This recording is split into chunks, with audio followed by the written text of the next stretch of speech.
There is a sound, not a word, not a song, but a tremor, deep and ancient, that moves not through the air but through the bone. It is the rattle, not made to entertain, but to split, to crack the shell of the known, to pull apart the veil that binds the soul to the skin. Shamans do not leave their bodies the way one exits a room. It is not a door, it is a rupture. It is the scream behind silence. It is the moment a thread snaps, and the soul, weightless and watching, drifts upward as if remembering something it had only ever dreamed of.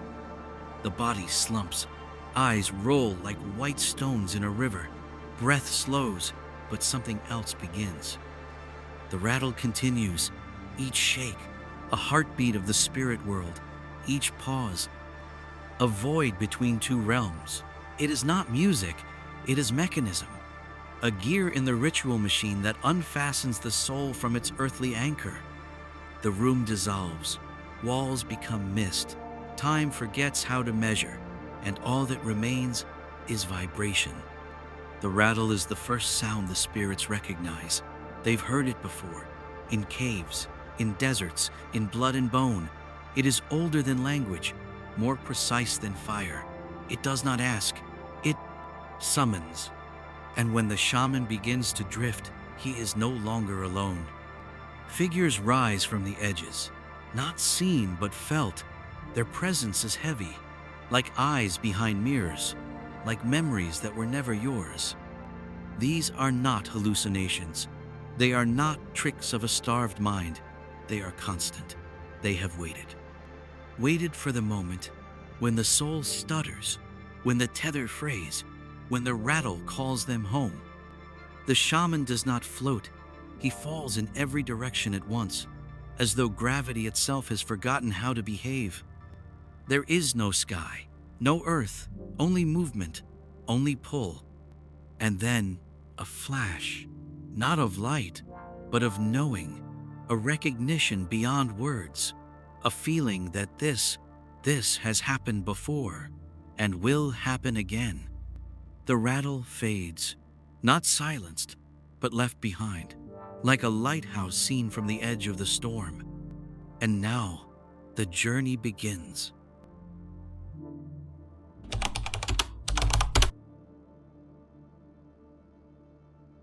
There is a corridor, but not one built by hands, not carved by tools, nor shaped by time. It is older than both, older than the earth perhaps. The shaman does not walk into it. He is drawn. Like breath down a windpipe, like blood through a vein, the corridor wants to be moved through. It calls without words, without shape, and still, the pull is undeniable. Darkness first. Not the absence of light, but a presence of something else, thicker than shadow, more watchful than silence. It feels alive. This is not yet the spirit world. This is the space between, a liminal passage, a threshold, a rift. The ancients spoke of it in whispers, called it the in-between, the bridge of bones, the path beneath the skin of reality. In some visions, it is a tunnel of twisting roots alive, moving slightly, breathing. In others, it is a corridor of stone, endless, damp, echoing with the steps of those who came before. Sometimes it is not a tunnel at all, but a river, a stairway of smoke, a spiral in the sky. But always it is a passage, a place not meant to linger. Here time folds, thoughts become voices, and memories that are not yours rise like mist from the walls. The shaman is not alone here. He is never alone here. There are things, not spirits not yet, but remnants, echoes, drifting awarenesses that press against the edge of form. They do not speak. They do not need to.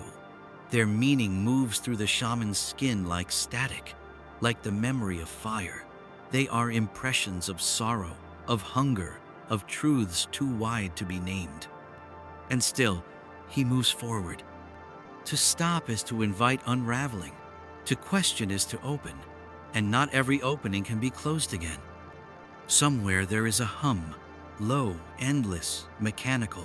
It is the sound of thresholds, of layers brushing against each other, of one world brushing its fingers against another. Shamans say, if you hear your name in this place, do not answer, no matter how sweet, no matter how familiar, because it is not you being called. It is your shadow, and if it turns, it might look at you. And if it looks, you might split. For the corridor watches, it records, it remembers.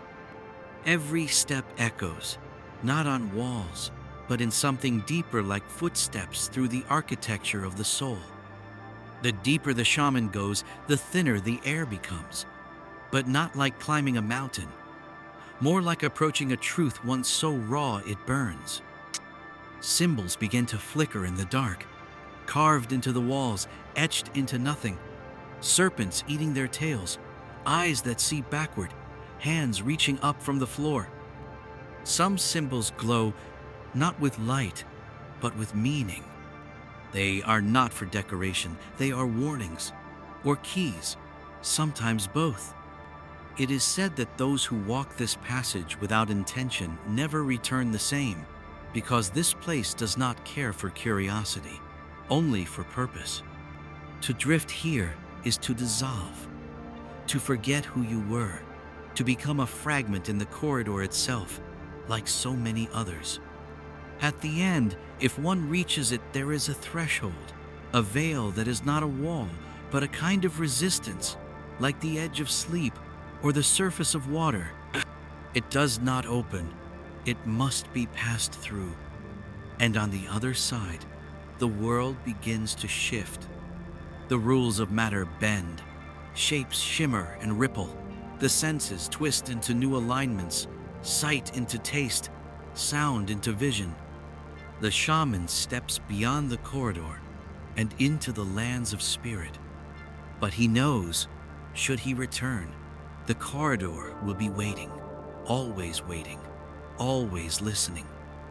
Because the passage is not a path, it is a presence, and it remembers who walks through it.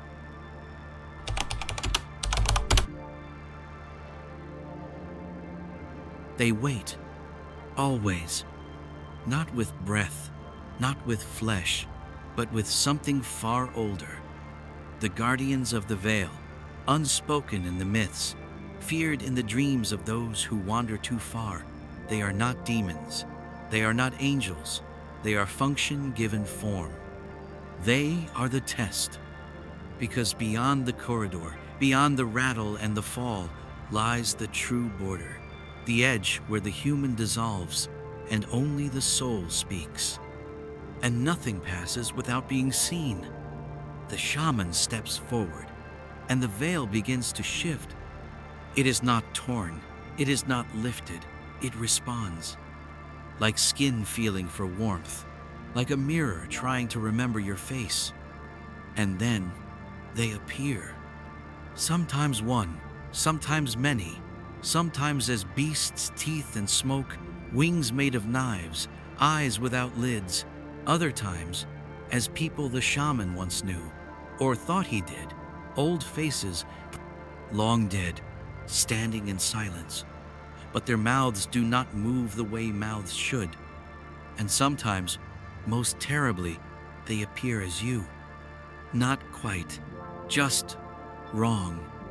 As if someone painted you from memory, but the memory belonged to something that had never been human. The guardians do not speak in language. They speak in impact, in weight, in pressure on the chest, in dreams half remembered and suddenly true. They do not ask who you are. They already know. They ask something far more dangerous. Why are you here? Not with words, but with presence, with a gravity of attention so immense it can peel the skin off the psyche. And the shaman must answer with truth, not performance, not ego, because here all illusions are stripped. The body is already behind. Now the self must be weighed. Some shamans bring offerings, songs made of breath and bone, feathers dipped in sacred ash, names whispered backward. Others bring silence, because the veil listens more carefully to what is not said. But offerings alone do not buy passage, because what the guardians demand is not payment, it is alignment. If the spirit comes twisted full of greed, of voyeurism, of false power, they will feel it and they will act. Some are cast back, violently, their journey severed, their bodies left shaking, bleeding from nose or soul or both. Others never return, and their bodies remain alive, but empty, eyes open but seeing nothing. Because not every guardian is merciful. Some are judges, others executioners, and a few, the oldest, are reflections. They become what you fear most, not to torment you, but to show you. Because nothing passes beyond the veil without confrontation. In one story, a shaman meets a serpent coiled in fire. It wraps around him, whispering his lies, his betrayals, his secret cruelties. And only when he admits them aloud to the burning fangs does the serpent uncoil. In another, the guardian is a child, eyes black as obsidian. It holds a mirror, and it waits for the shaman to look. Some fall to their knees, others laugh, but none leave unchanged. Because the veil is not merely a border, it is the final filter. Here, everything unnecessary is burned, everything false devoured, everything unworthy scattered, and only what is pure in intention may step through. Not pure as in innocent, not perfect, but aligned, authentic, true. The guardians recognize that truth, and they let it pass. But if the shaman comes seeking power for power's sake, if he comes to dominate, to manipulate, to steal, the veil will close. Tightly, permanently, and the spirits beyond it will never know his name.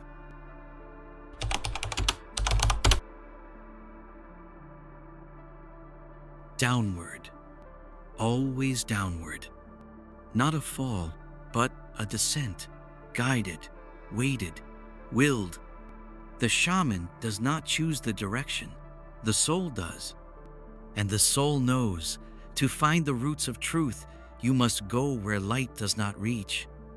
This is the lower world. Not hell, not punishment, not shadow in the moral sense. It is depth, it is origin, it is the place where all things begin and where all things are buried. When the shaman crosses the veil and begins the descent, the world around him thickens, air becomes clay, light becomes smoke, sounds grow distant, stretched, as though remembered rather than heard. Sometimes the descent begins through a hole, in the ground, in a tree, in the body of a beast. Sometimes it is a well, ancient and yawning. Sometimes it is a wound. But always it leads down. And what lies below is not chaos, it is not horror, it is not evil. It is memory. The memory of the earth, of stone, of bone, of dreams fossilized in silence. The lower world is alive, but not the way the upper world is. Not with motion or color, but with presence, a hum beneath all things, the slow breath of something older than gods. Here, the land is carved by intention, not by weather or erosion, but by meaning. Caves that echo with the footsteps of those long dead, lakes that reflect not your face, but your first fear, forests grown from emotions, gnarled trees with bark made of forgotten regrets. And here, the shaman is not alone. There are spirits here, not always visible, but always present, watching, waiting, measuring. Some are animals, but not as we know them. They are spirit beasts, archetypes, ancestors with fur and fangs, the jaguar, the serpent, the bear, the wolf. Each one carries a message, a lesson, a medicine. They do not speak in words, but in movement, in gesture, in the weight of their gaze. If a spirit animal approaches you, you do not pet it, you do not command it, you listen, because it comes only if it has something to give or something to take. Some shamans are led by these beings, guided to hidden places, to buried bones that hold songs. Others are tested, chased, challenged, shown their fears in visceral living form, but none leave untouched. Spirit animals are not symbols. They are intelligences. They choose the shaman, not the other way around. And when one walks beside you, you are changed. There are also ancestral spirits in the lower world, not as ghosts, not as flickers of the dead, but as foundations, the ones who walked the path before it was a path. They might appear as humans, old, robed, masked, or as lights in the dark, pulsing gently with recognition. They do not always speak, but when they do, their voices are low, slow, as though speaking through layers of soil. Their language is not modern, it is not even ancient. It is primordial.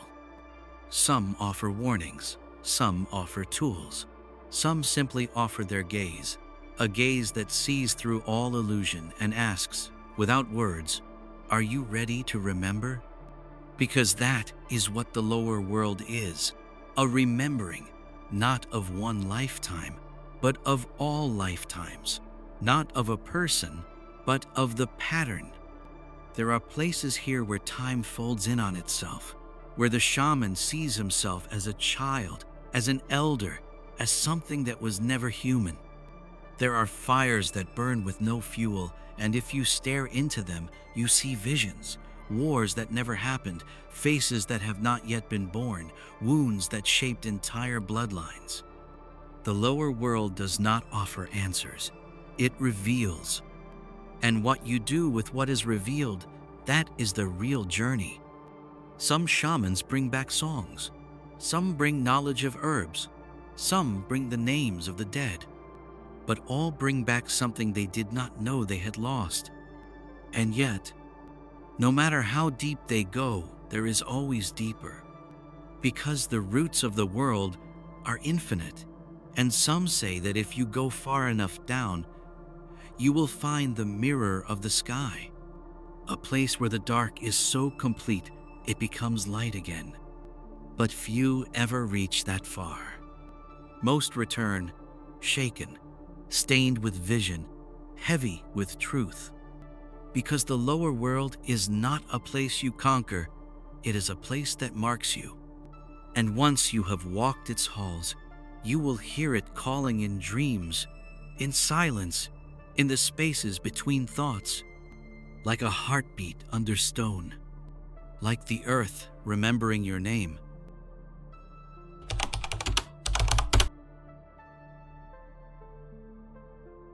It begins as a pull, not from behind, but from above. A current that does not drag, but invites, softly, like the sound of your name spoken by someone you've never met, and yet always known. The shaman feels it not as a direction, but as an alignment, a remembering of something vertical, something sacred, a lifting of the spine, of the inner flame, toward a sky that is not above, but within. This is the ascent, the rising, the journey toward what some call the upper world, but which others have no name for. Because what lies ahead is not a place, but a state. It does not begin with flight. It begins with letting go. The shaman sheds weight not of flesh, but of thought, of identity, of the tight little cage of self. And what rises is not the person. It is the essence behind the person, the observer, the spark. Upward, through light, through layers, through songs sung in no language, but whose harmonies shape galaxies. Some see the ascent as a ladder, others a spiral of stars, a vine of gold winding endlessly into the heavens, and some see nothing at all, only a sensation of endless unfolding, like a flower blooming from within the soul. Here, things begin to change. Time no longer moves, it glows. Space does not separate, it sings. And the shaman begins to encounter intelligences not bound by body, nor even by shape. They are not gods. They are not ancestors. They are principles made sentient, wills of light, architects of vibration, minds the size of constellations, but gentle, like the first warmth of morning sun. Some appear as wings, feathers woven from starlight, others as faces endless and layered, each eye a different lifetime. Some take the form of sound, a hum that fills the skull with color. And some are simply presence. The shaman does not speak to them. He listens, because here the truths are not told, they are implanted. Not like information, but like seeds to grow later, in dream, in pain, in wisdom. They show him how stars are born not from fire, but from intention. They reveal that thoughts have mass, that every action carves a path through reality like a comet through silence. They teach him the patterns behind breath, the equations behind grief, the geometry of forgiveness. And the shaman realizes he is not seeing the upper world. He is seeing the architecture behind this one, a blueprint, a code, the sacred structure that lies beneath all chaos. And in that structure, everything is alive. Every atom sings, every number dreams, every silence has a shape. Some shamans see cities vast and crystalline, hanging in the void like inverted temples, cities not built for living, but for knowing. In those cities, there are beings, guardians of knowledge, tenders of sacred memory. They offer symbols. They place gifts into the shaman's hands, a glowing orb, a spiral, a perfect cube that hums when held. He may not know what they mean, not yet, but their meaning will unfurl in time. Others are taken further still, beyond light, beyond self, into the source field. There, the shaman dissolves. He becomes a thread in the great weaving, not lost, but home. There is no fear in this dissolution, because what vanishes is what was never real to begin with. And what remains is pure awareness, still, luminous, infinite.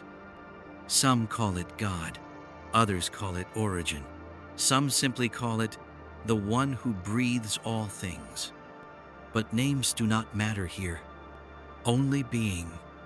And from this place, if the shaman is lucky or chosen, he is sent back, not with commandments, not with dogma, but with light. Light that clings to his bones, that glows behind his eyes, that speaks in dreams years later. Because the celestial ascent is not about escape. It is not about transcending the earth.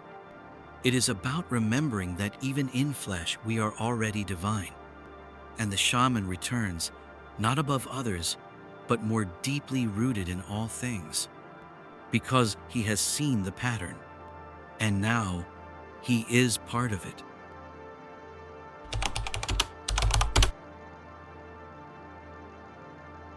There comes a moment when the journey no longer moves forward. It collapses, not outward, but inward. All direction ceases, the path dissolves, and the shaman finds himself nowhere. No guides, no spirits, no sound, no self.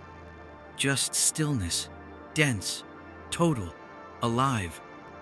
This is not the lower world. This is not the place of roots or bones. This is the void, the chamber between breaths, the silence between heartbeats, the place where identity is peeled away.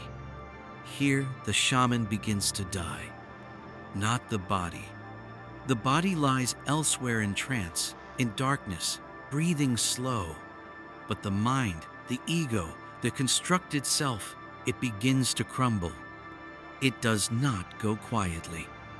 At first, there is confusion, then fear, then resistance.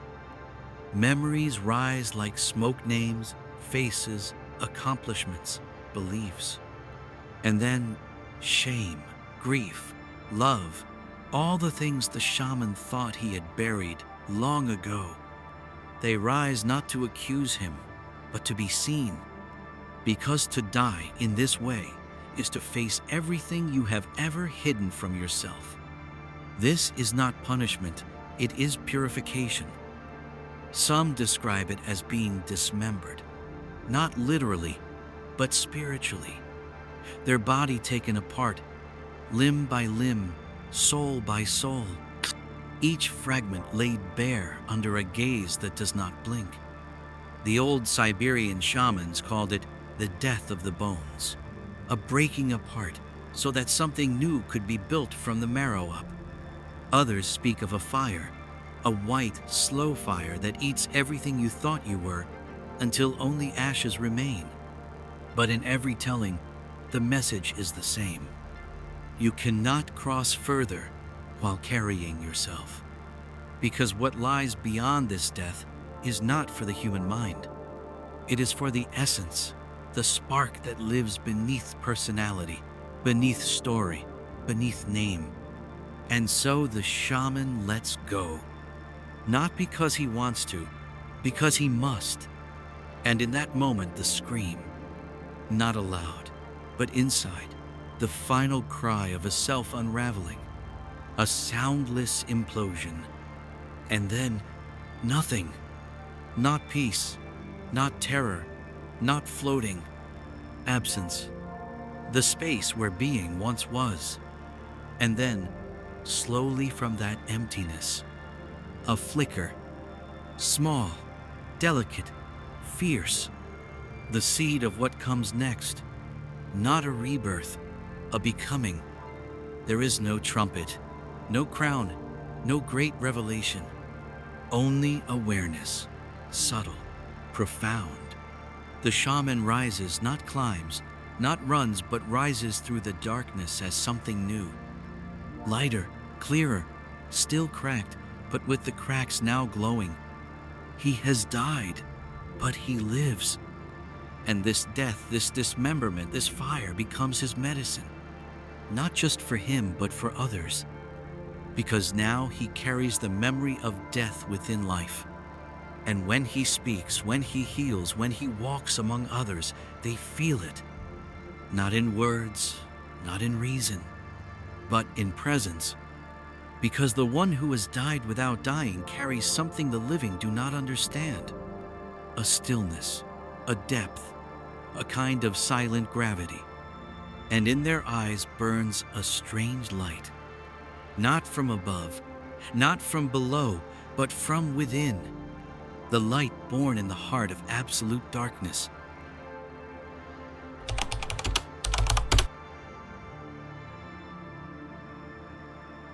There is a tremor, not in the earth, but in reality. Something begins to pull, not a force, but a remembering, a return. And the shaman feels it, the world he left behind, tugging softly, like a thread winding back into the body. He does not choose to return, not fully. It is part of the rhythm, a beat older than breath, a pact to go there and come back. But the return is not simple. It is not a step backward. It is a passage through flame, because something inside him has shifted. The descent, the ascent, the death, they have changed the shape of his being. And now, that new shape must be poured back into the mold of flesh. It does not always fit. The body is waiting, still, patient, breathing slow, like a cave animal in hibernation. The shaman hovers between worlds, between selves, between heartbeats. And then he begins to fall. Not a fall of fear, but a reunion, cell by cell, fiber by fiber, a reintegration. He feels the weight of skin, the hunger in the stomach, the ache in the joints, but also the light. It did not stay behind. Fragments of what he saw, what he touched, what touched him, they come with him, not as visions, not as memories, but as knowing, deep, unshakable, buried like gemstones in the marrow. And that knowing begins to seep into his hands, his voice, his eyes, and he opens them. Slowly, the light of the room flickering fire, pale dawn, or flicker of candle feels different. Not brighter, not dimmer, just thinner, as though everything he sees is also something else at the same time. He may not speak, not yet. Language feels small, as though the tongue remembers what the soul no longer needs to say. But others will see it. They will see the change. In his gaze wider, deeper, older. In his silence full, not empty. In his movement measured, not slow. The shaman has returned, but he is not who he was. He carries something now, a burden, yes, but also a gift. The burden, to carry what cannot be explained, to walk among those who have not seen, and not speak what they are not ready to hear, to bear witness to a truth too large for words, and the gift, to heal, not by touch, not by ritual alone, but by presence. Because the spirits do not always give answers. Sometimes they give light fractured, flickering, fragile, and it is up to the shaman to carry those pieces back to the world of form. Each fragment is a medicine, a song, a dream, a new way to see. And in time, those who sit with him, those who dream near him, those who listen, they begin to feel it too. Not understanding, but recognition, because something in them remembers. The world has not changed, but he has. And in that change, a door opens. Not outward, inward. The return is not the end of the journey. It is the beginning of integration, of weaving the invisible into the visible, the sacred into the mundane, the eternal into the moment. And as he walks back into the world through fields, through cities, through lives, the shaman carries no crown, no mark, no proof, only a presence and a silence that speaks for itself.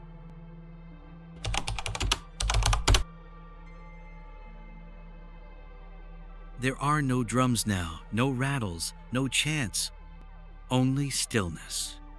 The kind of stillness that comes after the storm, not outside, but within.